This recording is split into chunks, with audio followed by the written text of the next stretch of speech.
Through the corridors of the Sistan watch station, several space marines clad in black armor were making their way.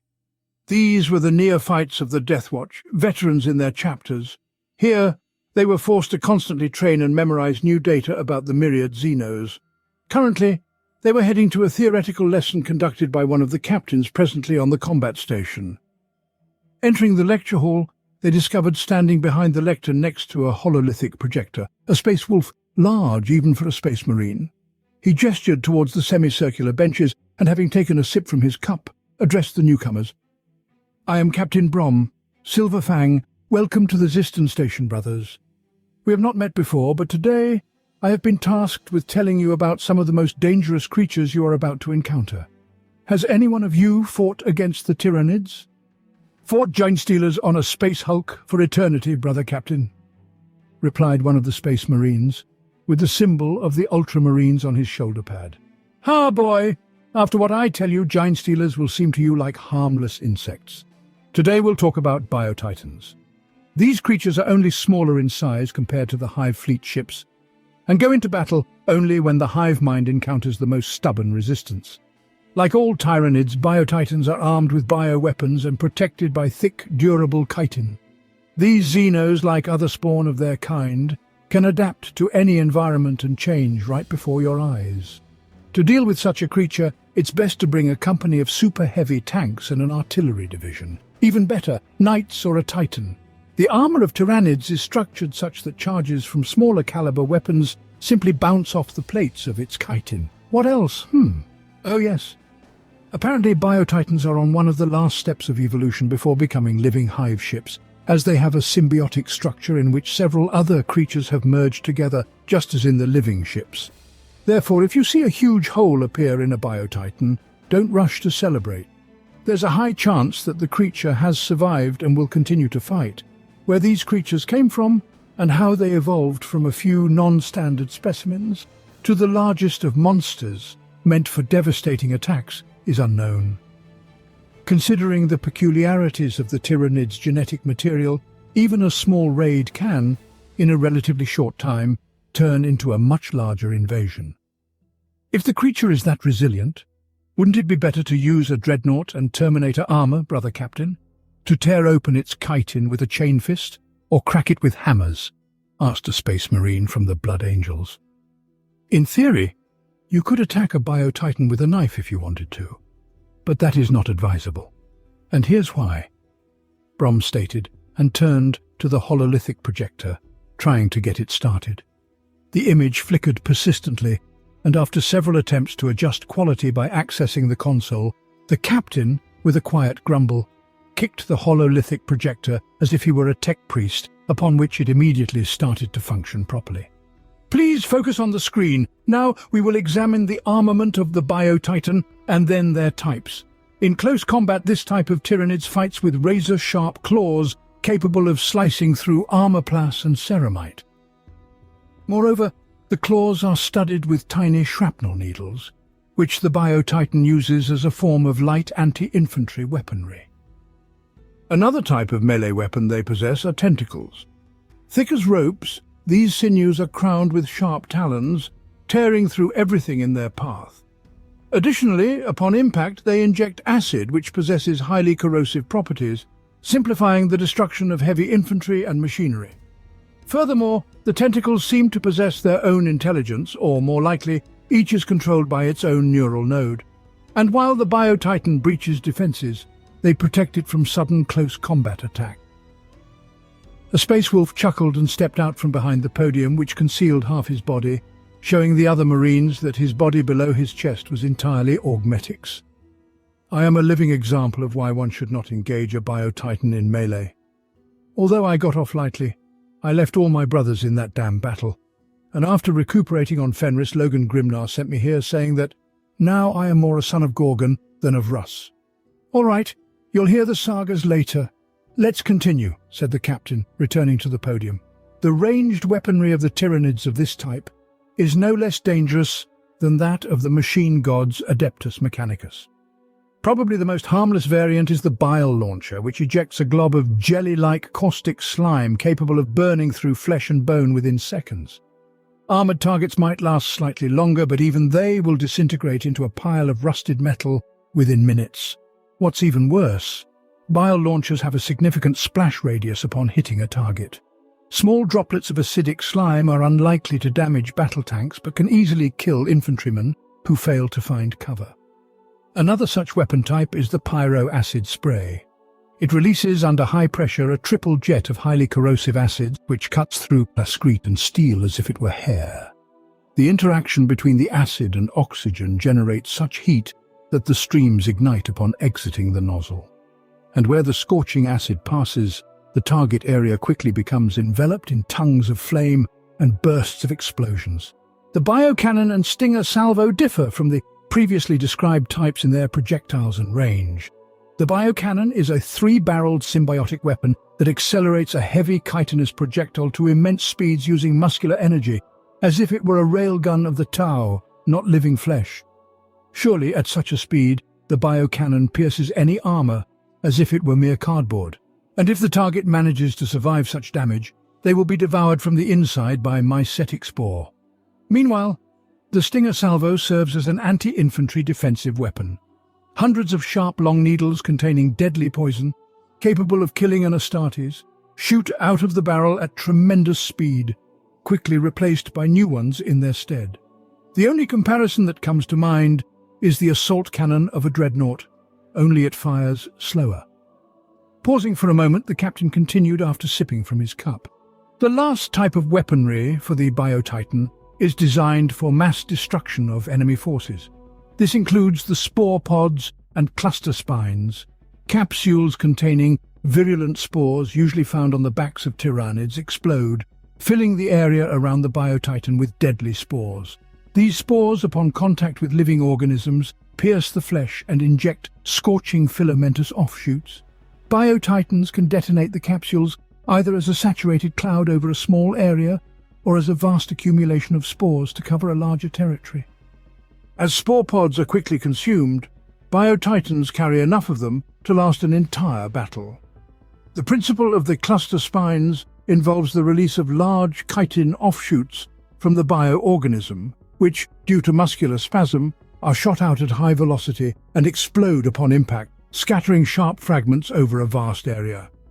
The cluster spines of a biotitan are larger and denser than the fragmentary needles of their stinger salvo and are fired in short bursts to achieve the greatest concentration of fire. Well, that concludes the overview of the Biotitan weaponry. Now it's time to dust off the reports of Ordo Xenos and tell you more about their species. The Silver Fang pressed a few buttons, and an image of a horrific creature appeared on the hololithic projector. "This is the Scythed Hierodule, an old friend of mine," the captain said with a smirk, nodding towards the hololithic projector. "It was first encountered on the world of Hammon, 5 meters tall and 14 meters long, weighing 25 tons of armored hunger and hatred towards all things organic. No one has yet managed to capture one alive for study. Who knows? Perhaps you will be the first. Armed with 4 scythe-like claws, each 30 meters long, capable of penetrating a 40-centimeter thick plate of plasteel. For defense, they use symbiote creatures that spit caustic organic acid. It is covered with numerous spikes and needles that protect it from close-quarters combat. Hierodules have fewer internal organs as we know them. No developed digestive organs, liver, kidneys, or digestive tract. Hierodules do not need these organs as they lack the need for food. Instead, their internal volume is occupied by additional muscle mass and adrenaline or poisonous glands. What further enhances the hierodule, transforming it into a perfect biological mechanism, is xenobiologists studying the carcasses of hierodules have concluded that it can act as a mind relay for lesser synaptic creatures. Despite being encased in chitin, its forehead is equipped with additional armor, making it necessary to aim at the eyes, less protected areas of the head or the mouth. Damaging these areas should lead to a catastrophic collapse of the central nervous system and the rapid death of the monster. To this day, according to reports, the scythed hierodule was only employed by one of the tentacles of Hive Fleet Kraken. And so far, encounters with this monster have only taken place on a handful of planets. However, the number of these creatures on the battlefields is slowly increasing. Hive Fleet Leviathan apparently began using Hierodule for devastating attacks. The hive mind realized its mistakes, and very soon the defenders of Moran Prime faced the barbed Hierodule. The size of the barbed Hierodule is the same as that of the scythe. However, two of its four scythe-like claws were replaced with huge bioweapons. Acidic symbiote creatures disappeared, and the armor, protecting against frontal attacks, grew and became thicker, providing additional protection. Considering the monster's new role on the battlefield, all this naturally instilled terror in the soldiers. The hive mind's learning ability and adaptation to new conditions was faster than was considered possible. Like the scythed Hierodule, the barbed Hierodule began to spread in hive fleets, encountering more often than Imperial Guard soldiers and Astartes would like. Similar to the Hierodule species can be considered the Bio-Titan and the Hierophant. It was first encountered on the world of Miral Prime, where it towered above other bioforms. The height of the Hierophant reaches 14 meters, and its weight 51 tons, allowing it to compare with the machines of the Titan legions. A pack of Hierophants is usually used at the forefront of the main attack of the Tyranids. Marching ahead of the main forces, they draw the fire of heavy weapons away from smaller creatures, withstanding a huge number of hits before collapsing onto the enemy lines with all their destructive power. Like all Bio-Titans, it is covered with numerous sharp spikes and has a strong chitin armor, which is also enhanced by a warp field. Besides all, it is also capable of regenerating damaged tissues. The Hierophant is also armed with 2 biocannons, serrated claws, and numerous tentacles, protecting its underbelly vulnerable to fire. The Hierophant also releases clouds of highly toxic spores, deadly to any organism that is not Tyranids. Like all Tyranids creatures, the Bio-Titan can mutate at high speed, growing new weapons and armor. Other subspecies of the Hierophant have been spotted, with huge crushing claws or long scythe-like blades, numerous spikes, or other bioweapons.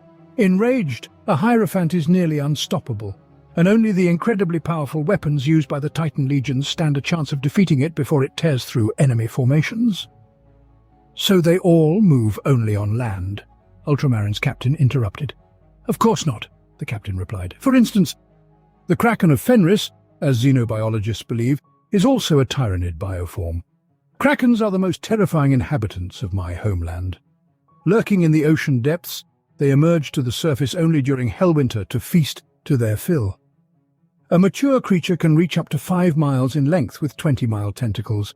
In the fang, there even was a kraken egg 15 meters in size.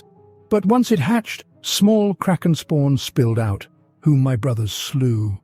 One of my brothers, Kvara, encountered a kraken on the ocean world of Lyces, validating the tech priest's theory about the Tyranid origin of the Fenris Ocean's king. From the cursed creatures, there is no escape. Not even in the air is Tyrannid supremacy ensured by Harridan. Magos Geneto note that Harridans can be of various sizes. Some are huge, more than 30 meters in length and with a wingspan of 40 meters. Besides, other smaller representatives of this species have been spotted. The reason for such differences is unknown. Circling at great heights, they slowly glide on the updrafts over the battle, spreading their vast, leathery wings.